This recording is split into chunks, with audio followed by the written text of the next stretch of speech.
Responsable kayo kasi polisiya nyo yon. Kumbaga, tatak Duterte. Dahil polisiya nyo rin yan, tama ba? Sa Davao, nung nasa Davao pa kayo. Tama ba na tawagin po itong Davao model or Davao style, Mr. Chair? I cannot control the semantics. Mr. Chair, yes of or the no? Metaphor. Davao style.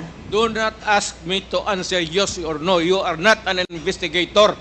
Mr. Chair, tayo po ay nasa investigasyon kasalukuyan, Yes, Mr. but you Chair. are not an investigator. Why are you asking me to answer Mr. yes Chair, or tinatanong no? ko lang naman. Chair, point of Session order. suspended.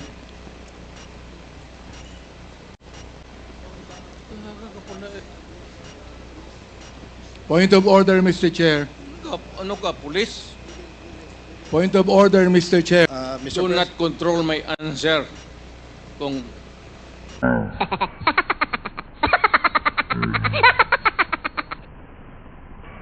Your Honor, this is not an inquisition.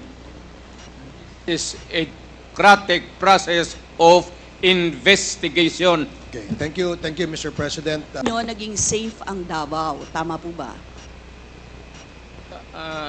That would be that should be answered by a third person. I would not be answering that. It would be presumptuous of me to conclude. Hindi ako magsabi. I never said that Davao City was not publicly.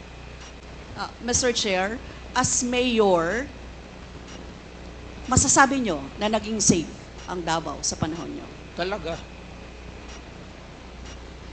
Kasi Talaga. walang kriminal sa kalye, Talaga. walang snatcher, Walang snatcher. walang akyat bahay, Walang akyat bahay. walang magnanakaw, Walang magnanakaw. walang mamamatay tao. Walang mamatay tao. So yun po lahat? Yes. Oh. So walang mga kriminal o walang insidente ng kriminalidad. Bakit po? Bakit po? Bakit po? Gago!